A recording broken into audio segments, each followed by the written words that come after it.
அஸ்ஸலாமு அலைக்கும் வரஹ்மத்துல்லாஹி வபரகாத்துஹு. சங்கைக்கும் மிகுந்த மரியாதைக்குரிய இஸ்லாமிய சட்டமன்றத்தினர்களே, ஒரு கேள்வி என்னண்டா, இப்போ வெளியூரில் வெளிநாடுகளில் நோன்பு பிடிச்சிட்டு, உதாரணம் துபாயில் நோன்பு பிடிச்சிட்டு இந்தியாவுக்கு போகிறாங்கன்னு சொன்னால், அந்த இந்தியாவுக்கு போகும்போது இப்போ துபாயிலே 30 நோன்பு பிடிச்சிட்டாரு. சரியா? துபாய் 30 நோன்பு பிடிச்சிட்டாரு. இந்தியாவில் போனால் இந்தியாவிலையும் அல்லது ஸ்ரீலங்கா எந்த நாட்டை எடுத்தாலும் சரி, அந்த நாட்டிலையும் அப்போ அந்த நாட்டில் அவங்களுக்கு நோன்பாக இருக்கிறாங்க. இப்போ இவர் கணக்குப்படி இவருக்கு 31 நோம்பாயிரும். நோன்பு 30 தானே அல்ல 29 தானே அப்படின்னு கேள்வி வரும்போது, இவர் அந்த நாட்டுக்கு போன பிறகு நோன்பு பிடிக்கணுமா? அந்த நோன்புடைய கணக்கு என்னன்னா 31 ஆயிரும். இப்போ அப்படின்னு ஒரு கேள்வி கேட்குறாங்க. ஆனால் எந்த ஊருக்கு போகிறீங்களோ அந்த ஊரில் நோன்பு இருந்தால் நம்ம நோன்பு பிடிக்க தான் செய்யணும். 31 நோம்பாக இருந்தால் 31 நோன்பு பிடிக்க தான் செய்யணும்.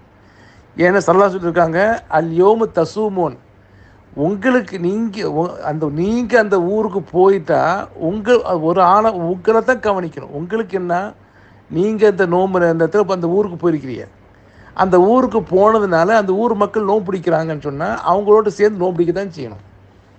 உதாரணத்துக்கு நீ விளங்குறத சொல்கிறேன். இப்போ ஒரு ஊர்லேருந்து இன்னொரு ஊருக்கு போகிறீங்க.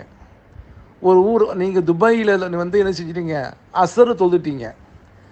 அசர் தொழுத பிறகு இன்னொரு ஊருக்கு போகிறீங்க. போனால் அப்போ தான் அங்கே அசர் பக்தி ஆரம்பிக்குது. இப்போ நீங்கள் என்ன செய்யணும், நான் தான் அசர் தொழுதுட்டேனே அப்படின்னு சொல்லக்கூடாது. அந்த ஊரில் அசர் நீங்கள் தொழுவணும்.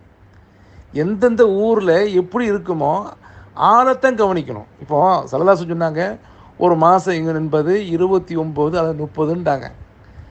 அது எதுக்கு அந்தந்த பகுதிக்கு தான் சொன்னாங்க. இப்போ துபாய் அல்லது ஸ்ரீலங்கா அல்லது இந்தியா எந்தெந்த ஊர்களில் அந்த பகுதியைத்தான் சொன்னாங்க தவிர ஆளை குறித்து சொல்லலை. இப்போ இவர் துபாயிலிருந்து இந்தியாவுக்கு போகிறாரு. இந்தியாவில் அவருக்கு 31 நோம்பாக இருக்குது. இப்போ துபாயில் ஃபுல்லாக 30 ஆகிடுச்சு. நாளைக்கு அவர் போகிறாரு.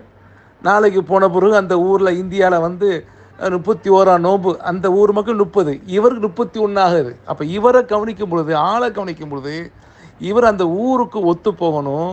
அந்த ஊரோடு சேர்ந்து இவர் நோன்பு வைக்கத்தான் செய்யணும். நான் ஹதீஸை சொல்கிறேன், அல்யோமு தசூமூன, நீங்கள் எப்படி நடக்கிறீங்களோ அப்படி தான். இப்போ அசர் வக்தே சொல்லியிருக்கிறேன். அப்போ அந்த மாதிரி அந்தந்த ஊர்களில் நீங்கள் போனீங்கன்னு சொன்னால் உங்களுக்கு 31 ஆயிடுச்சே, நம்ம என்ன வைக்க வேண்டாமாங்கிறது அந்த டவுட்டே தேவையில்லை. அந்த ஊருக்கு போயிட்டீங்களா, அந்த ஊரில் நோன்பு பிடிக்கிறாங்களா, அந்த ஊரோடு சேர்ந்து நோன்பு பிடிங்க. அதான் சட்டமாக இருக்கணும்பதாக விளங்கிக் கொள்ள வேண்டும். அல்லாஹ் மிக அறிந்தவன். அஸ்ஸலாமு அலைக்கும் வரஹ்மத்துல்லாஹி வபரகாத்துஹு.